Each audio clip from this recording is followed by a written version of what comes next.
எல்லாருக்கும் வணக்கம். எல்லாரும் எப்படி இருக்கீங்க? சாரி, கொஞ்சம் லேட் ஆயிடுச்சு.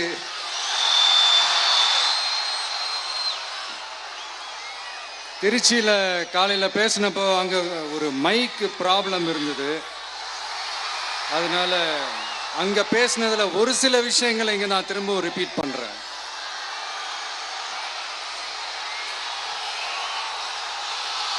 அந்த காலத்தில் போருக்கு போகிறதுக்கு முன்னாடி போரில் ஜெயிக்கிறதுக்காக குலதெய்வம் கோயிலுக்கு போய் சாமியை கும்பிட்டு தான் போருக்கு போவாங்களாம். அந்த மாதிரி அடுத்த வருஷம் நடக்க போகிற ஜனநாயக போருக்கு தயாராகிறதுக்கு முன்னாடி நம்ம மக்களை அதாங்க உங்க எல்லாரையும் பார்த்துட்டு போலான்னு வந்திருக்கிறேன். இங்க என்ன பார்க்க வந்திருக்கிற என்னுடைய அம்மாக்கள், அக்கா தங்கைகள், அண்ணன் தம்பிகள், நண்பர்கள், நண்பிகள், உங்க எல்லாரையும் பார்க்கும்போது மனசுக்குள்ள ஒன்னே ஒண்ணுதான் தோணுது. உங்களோட இந்த அன்புக்காக எவ்வளவு பெரிய உயரத்தையும், எவ்வளவு பெரிய வருமானத்தையும், எவ்வளவு பெரிய வசதியையும் தூக்கி எறிஞ்சிட்டு வரலாங்க. உங்களோட இந்த அன்பை விட, இந்த பாசத்தை விட, உங்களை விட எனக்கு இந்த உலகத்துல வேற எதுவுமே பெருசா தெரியல. ஒரு சாதாரணமா இருந்த ஒரு விஜய இந்த உயரத்துல தூக்கி வச்சு கொண்டாடிக்கிட்டு இருக்கிறீங்க. உங்க வீட்டுல ஒருத்தனாவே ஆக்கிட்டீங்க, உங்க சொந்தக்காரனாவே ஆக்கிட்டீங்க. என்னங்க பெரிய பணம் வேணுங்கிற அளவுக்கு பார்த்தாச்சு. அரசியலுக்கு வந்துதான் நான் பணம் சம்பாதிக்கணுமா என்ன? அதுக்கு கொஞ்சம் கூட அவசியமே இல்லை. எனக்கு எல்லாத்தையும் எல்லாமும் கொடுத்த உங்களுக்காக உழைக்கிறத தவிர எனக்கு வேற எந்த எண்ணமும் எந்த வேலையும் இல்லை. விஜய், விஜய் அண்ணா, விஜய் தம்பி, விஜய் தம்பி, நம்ம விஜய், நம்ம விஜின்னு என்னடா இந்த விஜி தனியாளா இருப்பான்னு பார்த்தா எப்ப பாரு மக்கள் கடலோட மக்கள் கடலாவே இருக்கிறானேன்ட்டு இந்த எதிரிகளுக்கெல்லாம் தெரிஞ்சவன நம்மளை பத்தி கண்ணாபின்னான்னு பேச ஆரம்பிச்சிருக்கிறாங்க. அதாவது நான் மரியாதையா பேசினா கூட அதை தவறா எடுத்துக்கிறாங்கன்னா பாத்துக்கங்களேன். அதனால யார் என்ன சொன்னாலும் அறிஞர் அண்ணா அவர்கள் சொன்ன அந்த பஞ்சு தான், வாழ்க வசவாளர்கள் அப்படின்னு சொல்லிட்டு போயிட்டே இருக்க வேண்டியதுதான். நான் மதுரை மாநாட்டில் உங்க எல்லாரையும் நேரில் சந்திக்க வரேன்னு சொல்லியிருந்தேன். அப்படி இன்னைக்கு உங்களுக்காக நம்மளை மேலையும் கீழையும் ரொம்ப மோசமா ஆண்டுகிட்டு இருக்கிற பாசிச பாஜக அரசையும்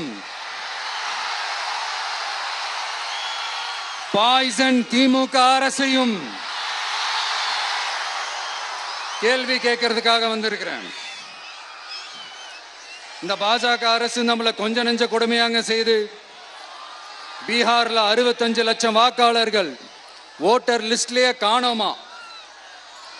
இது என்ன பெரிய விஷயம்? இதை தாண்டி இன்னொரு விஷயம் இருக்கு. இந்த எதிர்கட்சிகள்லாம் ரொம்ப சிம்பிளா சொல்ற மாதிரி சொல்லணும்னா ஓட்டு திருட்டு. வீட்டு நம்பர் 0ன்னு போட்டெல்லாம் ஓட்டர் ஐடி கார்டு கொடுத்துருக்காங்கன்னா பாத்துக்காங்களேன்.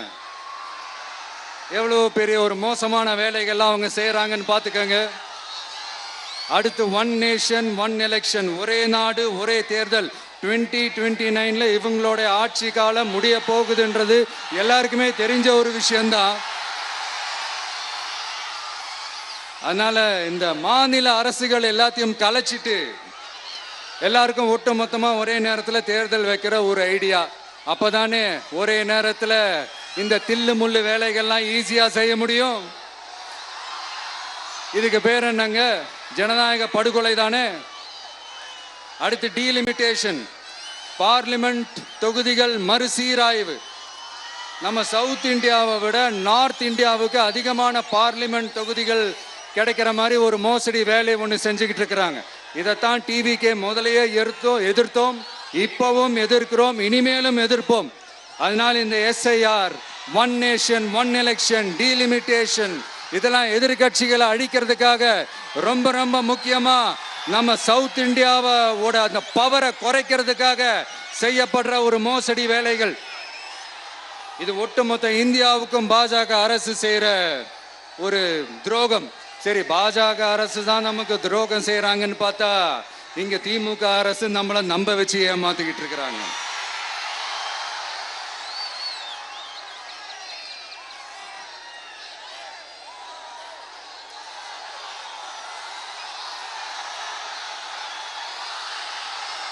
கிட்டத்தட்ட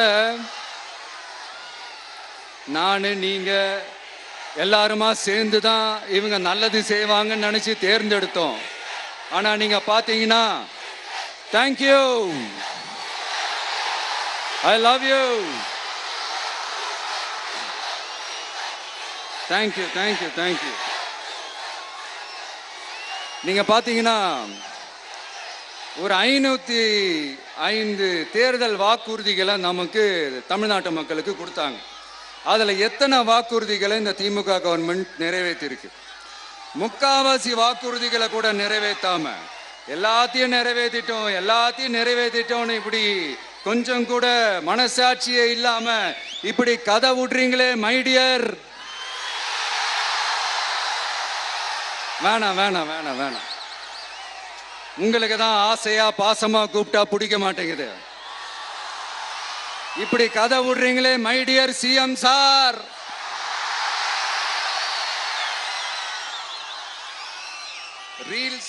ரீல்ஸ் வேற, ரியாலிட்டி வேற நீங்களே சொல்லிட்டு இப்ப நீங்க விடுறது அம்பட்டும் ரீல்ஸ் தான். அதுல எல்லாம் பாதியில அருந்தும் போயிடுச்சு. அப்படி அருந்து போன ரீல்ஸ் எல்லாம் கொஞ்சம் என்னன்னு பாப்போமா? கேஸ் சிலிண்டருக்கு மானியமா 100 ரூபாய் தரேன்னு சொன்னீங்களே, தந்தீங்களா? 1000 ரூபாய் ஒருத்தர் விடாம எல்லா பெண்களுக்கும் தருவேன்னு சொன்னீங்களே, தந்தீங்களா? டீசல் விலையில மீதி இருக்கிற 3 ரூபாய் குறைப்பேன்னு சொன்னீங்களே, குறைச்சிங்களா? நீட்டு தேர்வை ரத்து செய்வோம்னு சொன்னீங்களே, ரத்து செஞ்சீங்களா?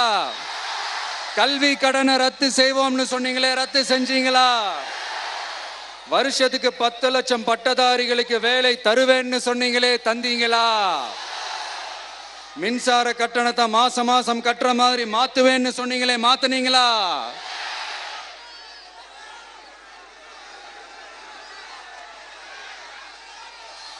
மீனவர்களை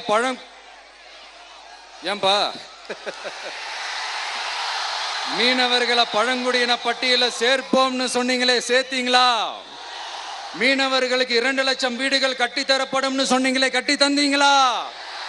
அனைத்து மீனவ கிராமங்களிலும் மீன் உலர்த்தும் தளம் அமைக்கப்படும் சொன்னீங்களே, அமைச்சு கொடுத்தீங்களா?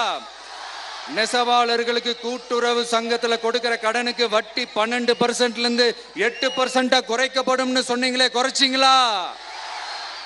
ஆட்டோ ஓட்டுறவங்களுக்கு சொந்த ஆட்டோ வாங்க 10,000 மானியம் வழங்குவோம்னு சொன்னீங்களே, வழங்குனீங்களா? அரசு ஊழியர்கள் ஆசிரியர்களுக்கு ஓல்டு பென்ஷன் ஸ்கீம் கொண்டு வருவேன்னு சொன்னீங்களே, கொண்டு வந்தீங்களா? பகுதி நேர ஆசிரியர்களுக்கு பணி நிரந்தரம்னு சொன்னீங்களே, செஞ்சீங்களா? சத்துணவு மற்றும் அங்கன்வாடி பணியாளர்களுக்கு அரசு பணி உறுதின்னு சொன்னீங்களே, செஞ்சீங்களா? முதியோர் உதவித்தொகை 1500 ரூபாய் தருவேன்னு சொன்னீங்களே, தந்தீங்களா? தமிழகத்தில் இருக்கும் வேலை வாய்ப்புகள்ல 75% தமிழர்களுக்கு என்ன சொன்னீங்களே, தந்தீங்களா? 3 லட்சத்துக்கு மேல் இருக்கிற காலி பணியிடங்கள் நிரப்பப்படும் சொன்னீங்களே, நிரப்புனீங்களா? தூய்மை பணியாளர்கள் பணி ஊதியம், ஓய்வூதியம் போன்ற கோரிக்கைகள் நிறைவேற்றப்படும் சொன்னீங்களே, நிறைவேற்றினீங்களா? மக்கள் நல பணியாளர்களாக 25,000 பெண்கள் நியமிக்கப்படுவார்கள் சொன்னீங்களே, நியமிச்சீங்களா? ரேஷன் கடையில் மீண்டும் உளுந்து வழங்கப்படும் சொன்னீங்களே, கொடுத்தீங்களா? அனைத்து அரசு வேலை வாய்ப்புகளிலும் பெண்களுக்கு 40% முன்னுரிமை வழங்கப்படும் சொன்னீங்களே, கொடுத்தீங்களா? 35 வயதுக்கும் மேற்பட்ட திருமணமாகாத ஆதரவற்ற பெண்களுக்கு கல்வி தகுதிக்கு ஏற்ப அரசு வேலை வழங்கப்படும் சொன்னீங்களே, வழங்கினீங்களா?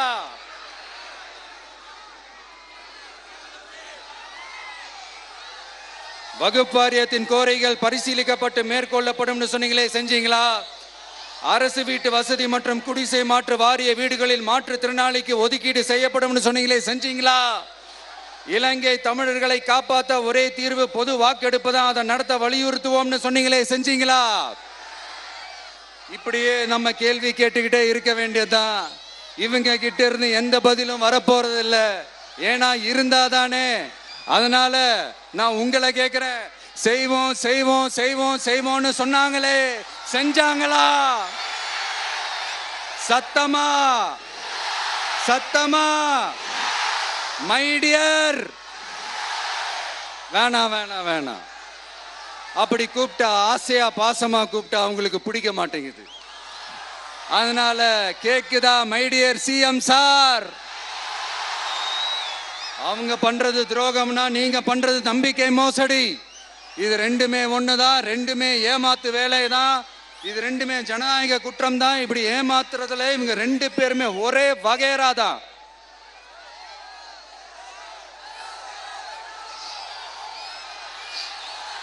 முந்தானியத்து வரைக்கும் ஒன்றிய பிரதமர், இப்போ இந்திய பிரதமர்.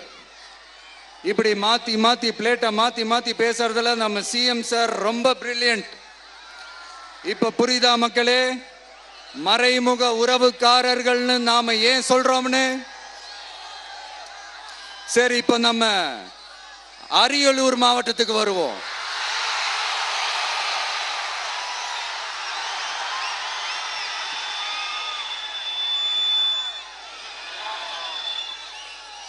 தமிழகத்தோட வறட்சியான மாவட்டங்கள முதல் வரிசையில காலங்காலமா இருக்கிற மாவட்டம் தான் நம்ம அரியலூர் மாவட்டம். சிமெண்ட் உற்பத்தியும் முந்திரி உற்பத்தியும் நடக்குது. பட்டாசு தொழிலும் கொஞ்சம் நடக்குது. ஆனா இங்க இருக்கிற இந்த தொழிலையாவது மேம்படுத்தலாம்னு இந்த கவர்மெண்ட் ஏதாவது யோசிக்குதான்னு கேட்டா ஜீரோ தான். சிமெண்ட் ஆலைகளால ஏற்படுற மாசுபாட்டுல இருந்து மக்களை பாதுகாக்க என்ன நடவடிக்கை எடுக்கப்பட்டிருக்குன்னு தெரியல. யுனெஸ்கோவோட உலக மரபு சின்னமாக அறிவிக்கப்பட்ட கங்கை கொண்ட சோழபுரம் கோயிலை முறையாக பராமரிக்கணும்.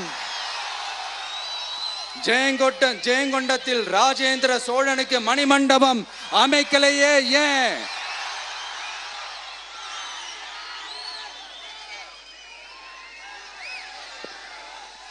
மருதையாத்தோட குறுக்க வாராணவாசி தடுப்பணை கட்டுறதை பத்தி 4 வருஷமா கண்டுக்கலையே ஏன்?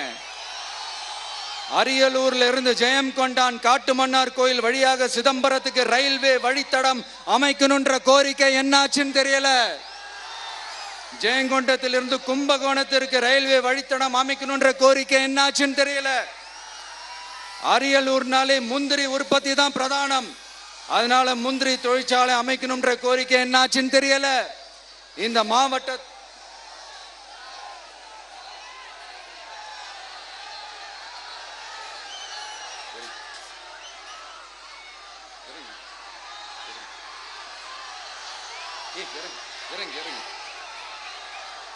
தம்பி இறங்கு, தம்பி இறங்கு, ப்ளீஸ் ப்ளீஸ் ப்ளீஸ் இறங்கு. சரி இறங்குப்பா ப்ளீஸ். அண்ணா அது சாஞ்சி போயிடுச்சுண்ணா, இறங்க சொல்லிருங்கண்ணா. விஜயண்ணா சாஞ்சி போச்சுண்ணா, அது இறங்க சொல்லிருங்கண்ணா.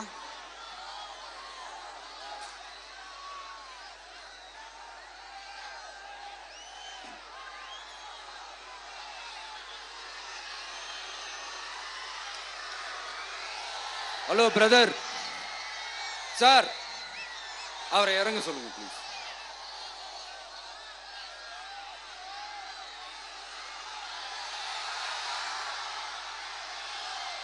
இந்த மாவட்டத்தை சேர்ந்தவர் போக்குவரத்து அமைச்சராக இருந்தும் போதுமான பேருந்து வசதி இல்லையே ஏன்? என்னடா இவன் வந்ததுலேருந்து கேள்வியா கேட்கிறான். இவன் வந்தா என்ன செய்வான்னு கேட்கிறீங்க அதானே? தீர்வை நோக்கி போறதும் தீர்வை காண்றதும் மட்டும்தான் நம்ம டிவிக்கோட லட்சியமே. நம்மளோட தேர்தல் அறிக்கையில இதுக்கான விளக்கத்தை ரொம்ப தெளிவா சொல்லுவோம். ஆனா அதுக்கு முன்னாடி அதை செய்வோம் இதை செய்வோம் இந்த பொய்யான வாக்குறுதிகள்லாம் எப்பவுமே கொடுக்க மாட்டோம். எது நடைக்கு சாத்தியமோ எது உண்மையோ அதை மட்டும்தான் கொடுப்போம். ஆனா அட் த சேம் டைம் மருத்துவம், குடிநீர், ரேஷன், கல்வி, அடிப்படை சாலை வசதி, மின்சாரம், இந்த மாதிரி அடிப்படை விஷயங்கள்ல நோ காம்ப்ரமைஸ். பெண்கள் பாதுகாப்புல, சட்டம் ஒழுங்கு பாதுகாக்கிறதுல நோ காம்ப்ரமைஸ். சிம்பிளா நம்மளுடைய விஷன் என்னன்னு சொல்லணும்னா, ஏழ்மை வறுமை இல்லாத தமிழகம், குடும்ப ஆதிக்கம் இல்லாத தமிழகம், ஊழல் இல்லாத தமிழகம், உண்மையான மக்களாட்சி, மனசாட்சி உள்ள மக்களாட்சி. கான்பிடண்டா இருங்க, நல்லதே நடக்கும், வெற்றி நிச்சயம். மீண்டும் சந்திக்கும் வரை நன்றி, வணக்கம்.